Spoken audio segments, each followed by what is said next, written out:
안녕하세요. 하도사TV의 하도사입니다. 오늘은 일주론의 55번째 시간이 되겠는데요. 이제 거의 다 끝났습니다. 개축일주에 대해서 말씀을 드려보도록 하겠습니다. 이 개축일주는 일간이 개수이고 일지가 축토인데 색깔을 의미하는 검정색, 그 다음에 동물을 의미하는 소, 이렇게 해서 검정색 소, 검은 소, 흑소 뭐 이렇게 표현을 하면 되겠습니다. 자, 그리고 소의 특징을 보자면요, 소 자체가 굉장히 우직한 동물입니다. 그래서 인내심이 강한 동물이에요. 그리고 소가 혼자 이렇게 일을 한단 말이에요, 보면은. 혹은 사람, 조선시대에서부터 이게 보면은 뭔가 사람 대신에 어떠한 농작물을 뭐 이렇게 좀 같이 소와 함께 이렇게 좀 일하는 모습, 혹은 사람 대신 어떠한 것을 할 수 있는 힘, 뭐 이렇게 좀 보여지기 때문에 뭔가 좀 우직하지만 좀 외로운 친구라고 생각을 하고요. 그 다음에 세 번째 특징으로는 이 소가요, 사람이 시켜서 하는 것도 있겠지만은 되게 좀 제 눈에는 되게 좀 착해 보이거든요, 소가. 그래서 소로 놓고 본다면은 굉장히 성실하고 근면하고, 그 다음에 그렇지만은 소고집이 있는 그런 특징이 있겠습니다. 자, 그래서 일간에는 개수라는 친구가 나타나는데 나의 정신적인 부분을 관장한다고 생각하시면 되겠고요. 일지에는 축토라는 이 친구가 자리 잡고 있기 때문에 나의 행동이나 결혼을 했을 시에 부부궁에도 해당이 되기 때문에 이러한 자리에는 축토의 특징이 나타날 수가 있겠구나 생각하시면 되겠습니다.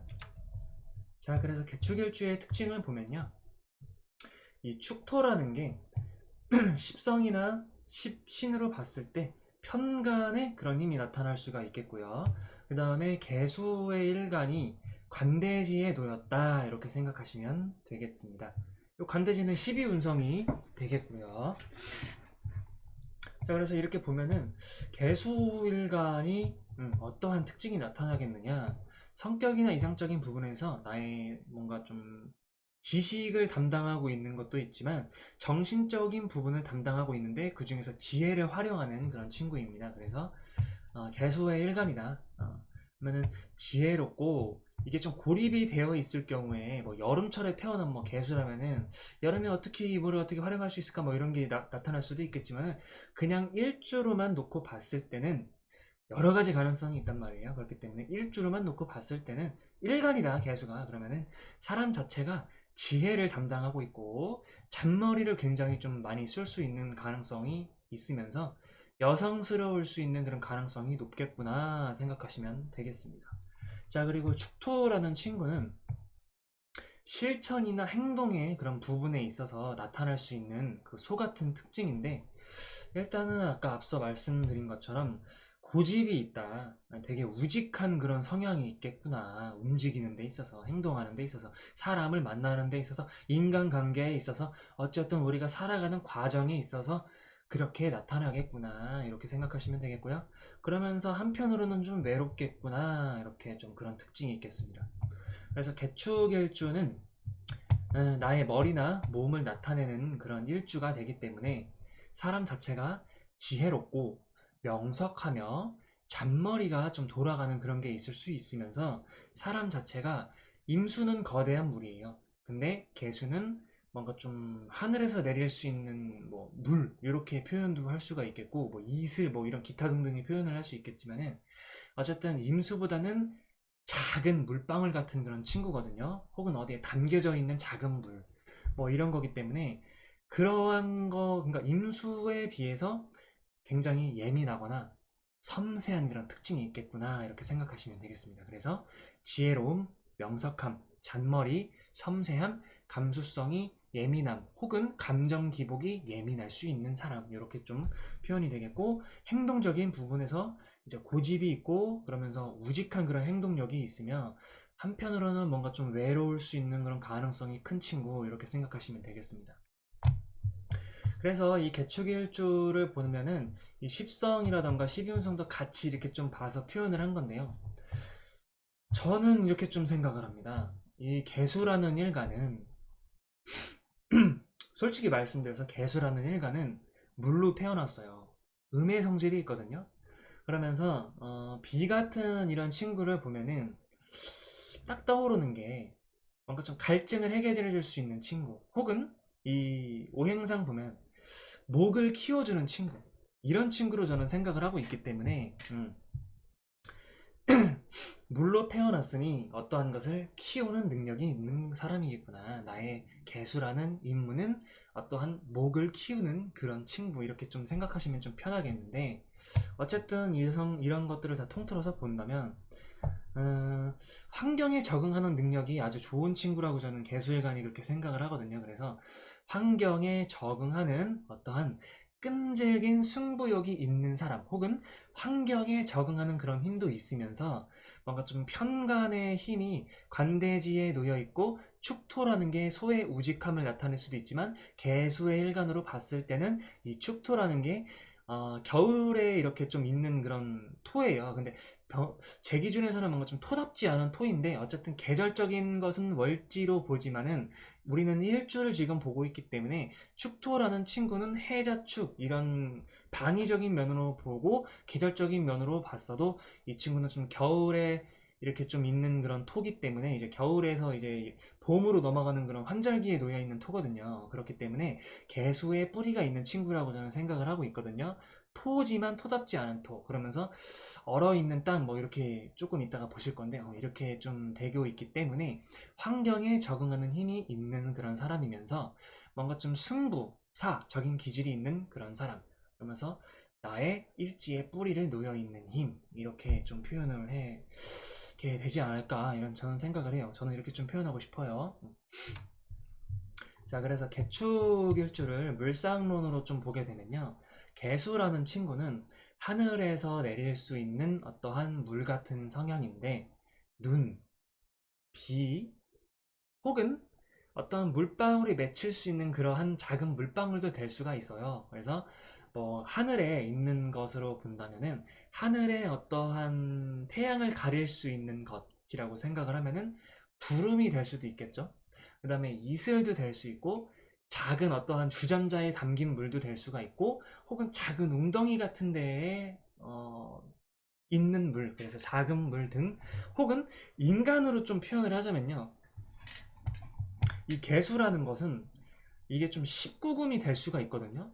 그래서 뭐 눈물, 사람으로 치자면은 눈물, 근데 이게 19금이 아니라 어떠한 인격체를 만들어낼 수 있는 그 성교육에서 배울 수 있는 그런 올챙이 있잖아요. 그런 친구들이 이 개수에도 이렇게 좀 포함이 된다고 이렇게 저는 생각을 하거든요. 보이지 않아요. 정말 작거든요.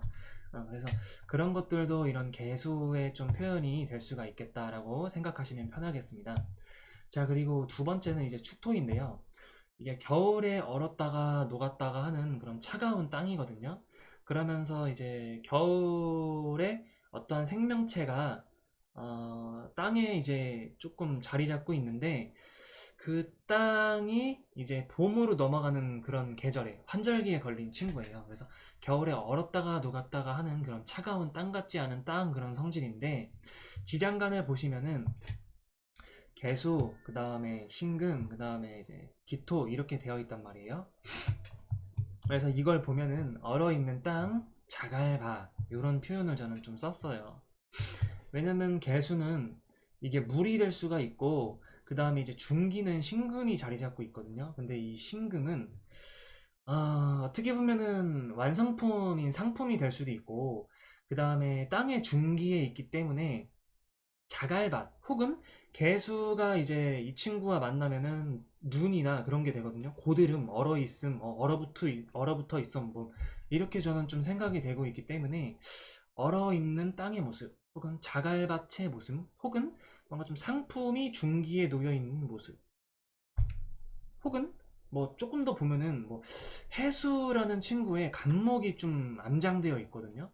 그렇다는 것은 이미 그때부터 이 간목이라는 그 씨앗이 자리 잡고 있는 거거든요. 봄을 위해서 태어나기 위해 잠시 들어가 있는 것인데, 어쨌든 그냥 요것만 놓고 보면은 좀 길어졌어요. 죄송합니다. 어쨌든 이렇게 요것만 놓고 보면은 얼어 있는 땅이나 자갈밭에 해당이 되는 그런 모습이겠구나, 이렇게 생각하시면 되겠습니다. 자, 그래서 네 번째 특징은 이 축축한 땅에 비나 혹은 눈이 오는 모습을 좀 표현을 해봤고요, 저는. 그래서 이 모습이 지상에 이슬이나 서리가 낀 모습, 뭐 이렇게 보셔도 됩니다. 그리고 이제 다섯 번째 특징으로는 요런 일주잖아요. 자연적으로 봤을 때.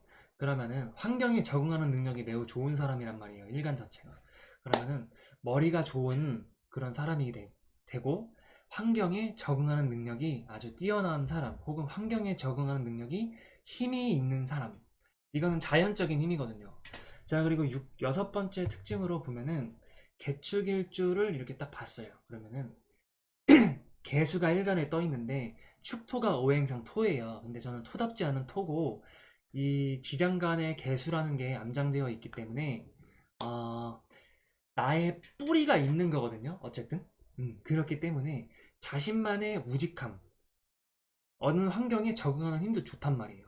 그래서 자신만의 우직함의 그러한 강한 힘으로써 어떠한 끈기로서 나의 그 끈기, 나의 생각을 그 끈기로 이루어내려는 힘, 뭐 이런 게 저는 좀 생각이 나요. 그래서 여섯 번째 특징은 이런 특징이 있겠고요. 그리고 일곱 번째 특징으로는 이게 말보다는 행동으로 보여줄 수 있는 사람, 이렇게 좀 표현을 해봤거든요. 이게 뭐 편간의 힘도 있고 어제 뭐 편간 7살 뭐 이런 얘기를 제가 했는데 그거는 이제 사실상 7살이 된다는 것은 내가 약할 때 이 편간이 너무 강하면은 그게 7살이 되는 거거든요. 너무 7살에 의존하지 마시고 어쨌든 그런 십성으로다가 그런 힘이 나타날 수 있는 거거든요. 그래서 말보다는 행동으로 보여주는 사람. 왜냐면 편간이 관대지에 놓였어요. 그리고 이제 환경에 적응하는 힘이 강하고 나의 뿌리도 있고 그렇기 때문에 그 지지는 나를 이렇게 행동하는 모습이거든요. 그럼 소처럼 행동하는 그런 힘이 아직 강하게 자리 잡고 있다고 저는 생각이 되기 때문에 말보다는 행동으로 보여줄 수 있는 사람, 이렇게 좀 표현을 해봤고요. 그 다음에 여덟 번째 특징으로는 자신이 하고 싶은 것을 정하면요 성과를 내려는 힘이 욕구가 굉장히 강해요. 그리고 남들에게 지는 걸 싫어하는 힘이 굉장히 좀 큽니다. 그래서 승부사의 기질이 있는 사람이다. 그러면서 남들에게 나의 그러한 모습을 칭찬받고 떠받들여 주는 것을 굉장히 원하는 그런 성향이 좀 있다고 저는 생각을 하거든요. 그래서 개축일주는 자신이 하고 싶은 것을 정하면 그에 대한 자기가 목적이나 어떤 성과를 딱 목적 달성을 이루는 힘이 굉장히 좀 강하고 남들에게 지기 싫어하는 그런 힘이 강하게 자리 잡고 있는데 남에게 뭔가 그러한 내가 이걸 해냈다 이런 것에 대한 칭찬을 받기를 원하는 사람, 이렇게 생각하시면 좀 편하게 볼 수 있습니다. 자, 그리고 아홉 번째 특징으로는요 승부욕에 대한 기질이 매우 강해요. 그래서 자신에게 대해서 당근과 채찍이 주어지겠는데 이게 나쁘게 보면은요 승부욕이라는 기질을 좀 버렸으면 좋겠어. 근데 그게 쉽지는 않을 거예요. 기타 신사를 활용하면은 딱 볼 수가 있는데 어쨌든 진짜 쉽지는 않을 거예요. 근데 승부욕에 대한 기질이 강하기 때문에 자신에게 채찍질을 할 경우에는 조금 주의를 해주셔야 됩니다. 이런 일주를 가진 분들은. 왜냐하면 건강상의 우려가 되는 문제가 발생을 할 수가 있어요. 승부욕의 기질이 강한데 자신에게 나 목적 달성 나 이만큼이 아니야. 점점 더 올라가기를 원하거든요. 근데 나보다 더 뛰어난 사람이 있고 내가 정한 목표에 대해서는 내가 1인자가 되어야 하는 그런 힘을 자신이 가지고 있기 때문에 이 채찍질을 굉장히 주의를 해야 돼요. 왜냐면 미친 듯이 나를 괴롭혀. 그러면 과로사가 될 수 있는 가능성이 높기 때문에 그런 겁니다. 자, 오늘의 강의는 3편으로 마쳐보도록 하겠습니다. 감사합니다.